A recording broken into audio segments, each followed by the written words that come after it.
Welcome to Women of the Future. Today we will be taking up the subject of spirituality means knowing your own depth. In this series we are looking at a variety of subjects that concern women. We are looking at imparting tools so that you can empower yourself spiritually and become and take yourself closer to the spiritually empowered person that you would like to become. Sister Denise, very, very warm welcome. Thank you. A sentence that you used a few episodes ago where you said that people tend to live on the surface of their bodies. I found that expression very curious, and I somehow think that it is linked to today's topic. Yes, well, of course it is. And living on the surface of your body means you're operating from your skin, your eyes, your senses, and out into the material world. And today we want to go deep inside, very deep. Okay. Now, Sister Denise, it is a given that most people, and most women especially, are highly reluctant to make that journey. One of the reasons is that we prefer to draw on other people and things and even animals for our energy rather than dig deep. Well, if you think about maybe a small minority perhaps, but I think that it's very much part of the feminine psyche to be connected with the depths, you know. And I think that some of the great women that history has seen are those who are absolutely connected with their core, with their inner depth, and that out of that comes their contribution to history. There are many who do live superficially, but let's also talk to those who really want to enjoy their depth. Yeah, I'm sure this program has invoked many such listener who is waiting to see what you have to say. One's depth, how do you find it? Well, I think it's all about yourself, you know. Are you, and I also think, you know, a bridge across a big river. If you want to make a suspension bridge, you have to dig very, very deep so that you can have high towers that are maybe as high as the depth that it will go, so that you can hold with those cables, you can hold up the road or the railway line. And I think that finding one's depth lets you know the altitude at which you can fly, because I think the two are connected. So there are a lot of people who are not that deep and can't go very high, so sparrows. But you know, there are larks. Larks fly very high. The singing birds, the larks. Eagles, of course, fly very high as well. It's really about understanding what kind of self am I. The world we live in today actually discourages people from being deep. If you're deep, there's something wrong with you. You might be a bit mad.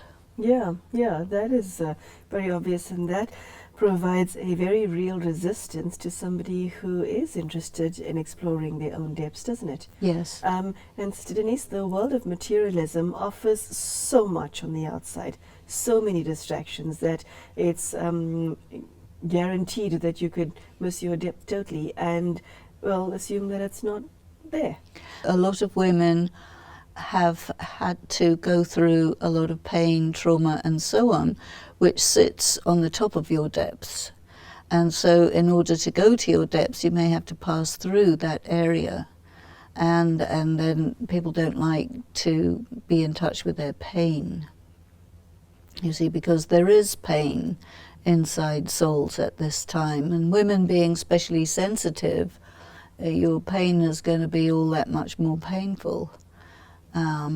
Anyway, when you go to the core, to the very depth, it's almost like going to the depth of the earth. And there was a beautiful article in the National Geographic magazine which talked about a an oil drilling exploration that was done where they penetrated a cave. And so they sent men down in spacesuits because it was quite deep, so it was very hot. And when they went down there, they found it was full of the most beautiful and gigantic crystals. And I think that that's a very beautiful analogy for what is really there at the great depths of a person's psyche, if you are willing to make the journey to go down there. And when you are aware of that gorgeous core, that also allows you to fly very high in the outer world and actually do something of significance and something that will carry the world forward, you know? Sister Denise, what motivates a person, a woman, to find her depths? It's not something that she wakes up one day and does it. I think that you may well just wake up one day and say, you know what, self, however I'm living, whatever it is way too shallow. I don't like it, can't stand it. If this is all there is, I'm not interested. And that wake-up call can be a very good reason to go deep, yeah. Okay, so you either come to that realization yourself, or something in your life happens, or someone in your life happens to go, and then you come to the realization that I need to go down south. I remember some graffiti I saw in London years ago. Long line of graffiti along the underground, the train line. It said the same thing every day. Wake up, go to work, come home, watch TV, sleep, wake up. Is this all there is? And that was something that really prompted me to say, right, I don't want to live like that. And then another time, again, graffiti was speaking to me. I had just recently arrived in Los Angeles, where I had served for quite a few years. And there, on a large, old, rather decrepit building, was written, "Without vision, the people perish." A well-known statement, but I thought, yes, we have to define our vision. You're not going anywhere. And I think that clarity of vision comes from your depths. So if you're living on the surface of your existence, it's a bit meaningless, it's a bit same old, a bit boring, you're not going anywhere. Why am I alive? And people need to have this question answered, what is the purpose of my life? What is the purpose of my life? Okay, so Sister Denise, in terms of the journey that you make, that one who is spiritually empowered makes to discover one's own depths, how do you start? Do you do this alone, or do you do it with the help of spiritually minded others? I think that it's something you do alone, but you also do it in the context of sort of like-minded people. But plumbing the depths of your being is solitary exploration, it's diving, it's archaeology of the soul. Archaeology is a good image, Yeah, archaeology of the soul. Who would have thought? Yeah. I mean, I grew up in Roman and pre-Roman area where there was from time to time archaeology going on, and you see how the different layers of civilization go deep and deep and deep. And I think that your soul is also like that. You live according to the world you're born in, but where do you come from? What's going on down there? I happen to have always thought, if this is all it is not very interesting, which had really prompted me to say there has to be reincarnation, because if this is all there is way too boring. It's not, It's not broad enough, it's not deep enough. I don't want that. So when you go deep into yourself, you also take a look at what you could have been ages and ages and ages in the past. And that also makes you start looking into the future, not just the immediate future, but way distant future. You start thinking of, the large time frame of civilization and trying to feel yourself and see yourself within that. And so when you plumb your depths, there's a question that arises. Am I fundamentally a good person or a bad person? Ouch. Is the answer for everyone the same or not? Well, I mean, if, like I was raised in a Christian culture, and in Christianity they tell you, you're fundamentally a sinner. So I said, well, let's check. Is that right or not? Because if you're fundamentally a sinner, the further down you go, the worse you'll be. And then you combine that with the idea of evolution, it's not so good. But maybe, which is what is said in Rajyoga, which I like much better, is you're fundamentally, a pure, peaceful, powerful, loveful, blissful soul, and then you lost that. And so it's about reconnecting with that and reacquiring your essential fullness. And so as you go deep, you get closer to your beauty. When you go deep using meditation and deep thought and solitude and so on, you can really arrive at something very extraordinary, but it's a risk because you never know, is the depth of me really beautiful or really horrible? Okay, so Sister Denise, one has made the brave decision to discover one's depths. And as you discover yourself deeper, as you go from level to level, I assume that there are levels, what happens to your relationships with the people outside of you? You can go to your depths, but you can't live there. Do you live from a different stage? Keep your relationships as they were? Do you think differently? Are you changed forever when you do that?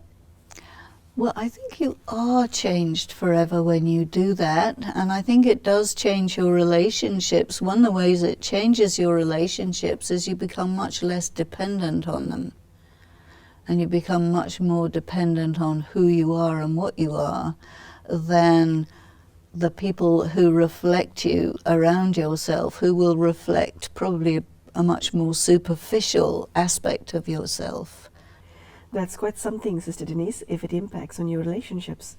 Well, I think one of the things that I found as I started to really spend more time in the depth of me is it broadened my relationships, and I started to have a much larger sort of set of people, different sets of people who might not be able to relate to each other, but I could relate to a lot more different types of people and levels of people, and that was very enriching for me, and it's always like that. I keep extending my horizons like that.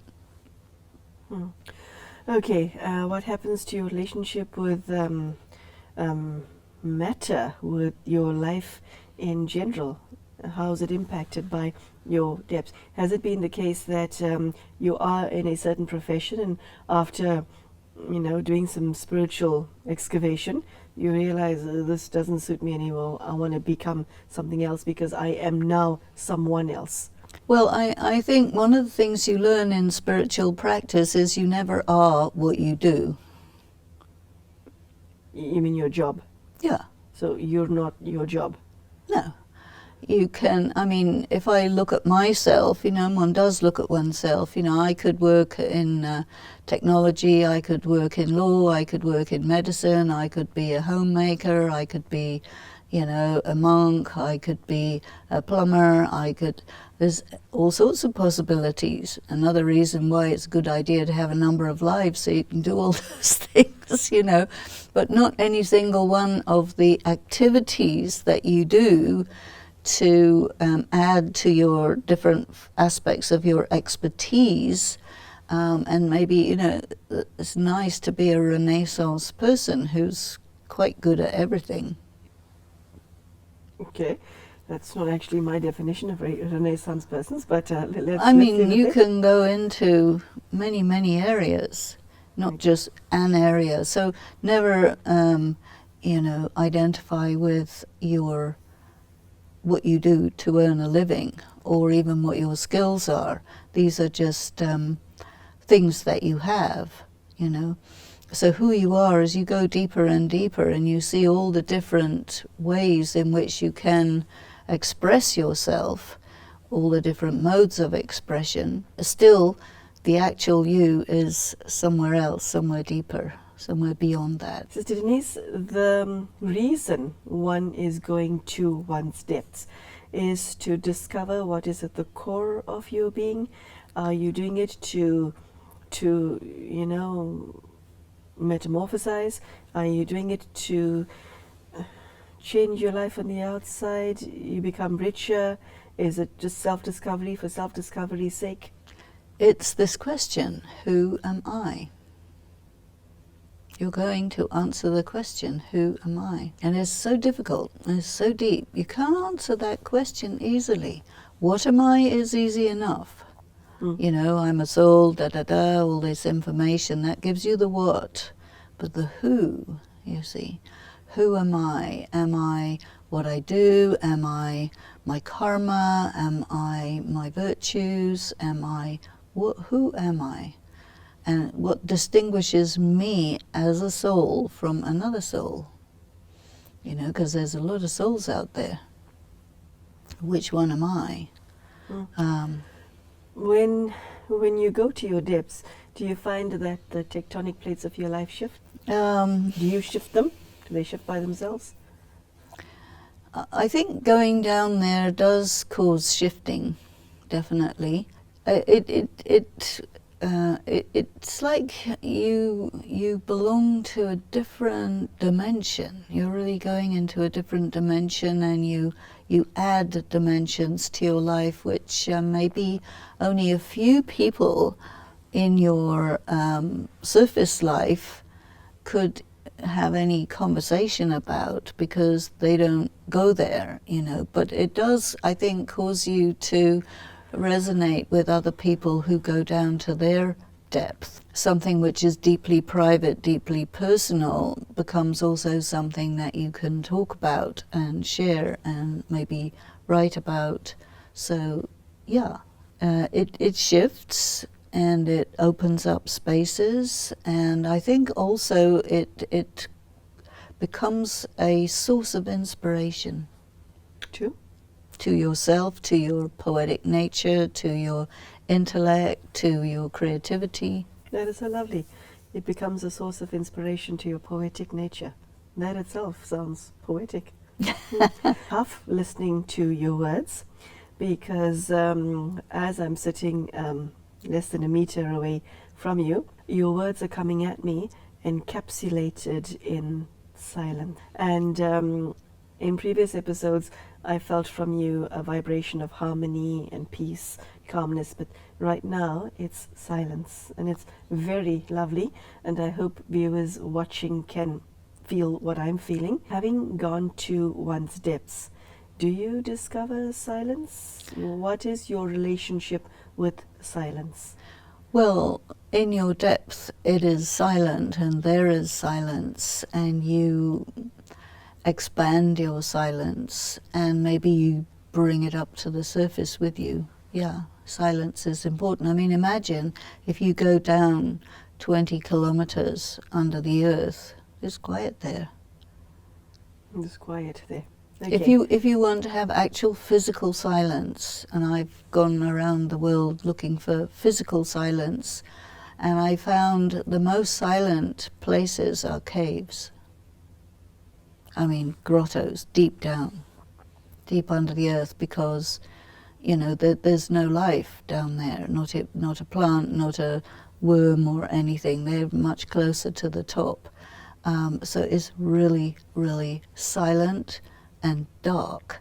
So there's no sense perception. And, there are people who go into circumstances where there's no sense perception because it causes your sixth sense, your inner sense, to start operating, and you start experiencing the inner world, because there is nothing coming from the outer world.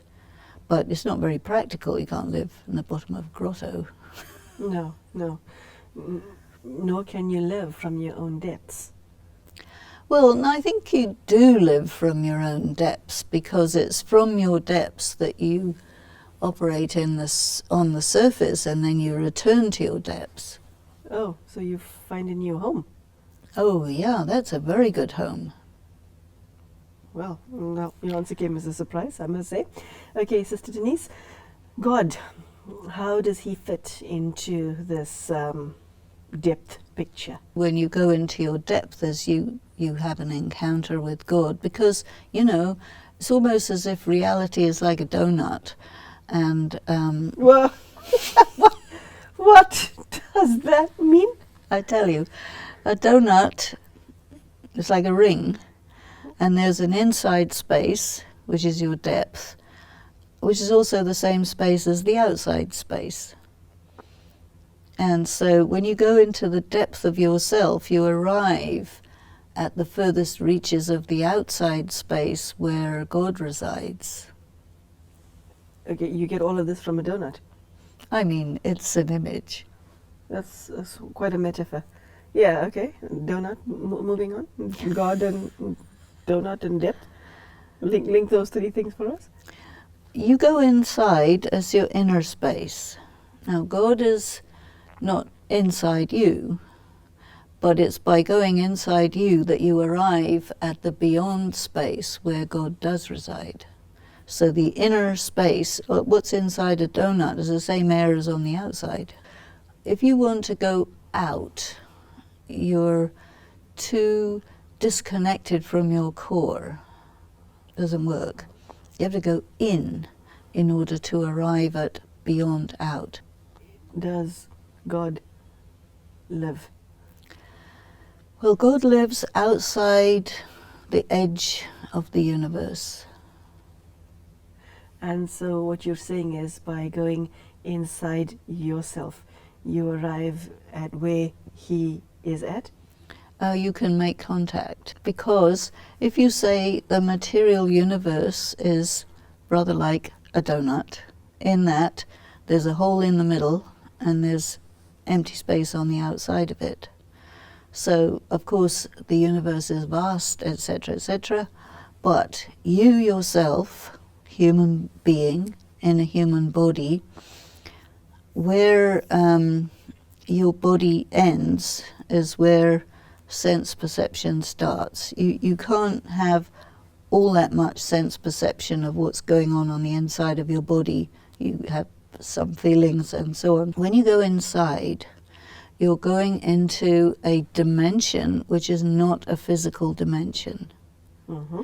We can call it inner space. You can call it the mind space.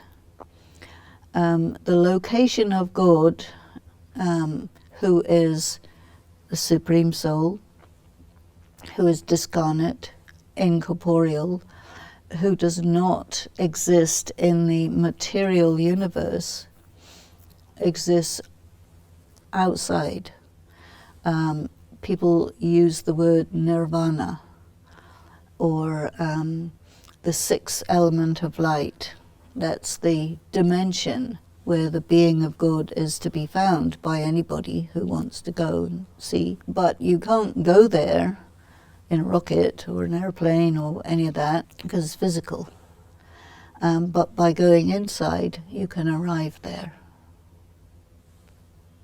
Because the inner dimension meets the outer dimension. It's non-physical. So in physical language, you think of distance, inches, feet, miles, whatever. But that's all finite. And to go to the infinite, you have to go outside measurement. You have to go to other dimensions. The inner dimension and the dimension beyond the universe, they meet. It's interesting that the symbol of infinity is an 8 on its side, where you've got a little point in the middle and it loops. Okay. Thank you. Thank you, Sister Denise. So there you have it, what it means to discover your own depths. A very rich talk. I hope, having listened to this, you do not go out and buy yourself a dozen donuts. That's not the point of today's episode. But Sister Denise has invited us, not just from a verbal level, but from an experiential perspective, to discover our own depths, and in doing so, establish a relationship with God. I mean, how great would that be? So I invite you to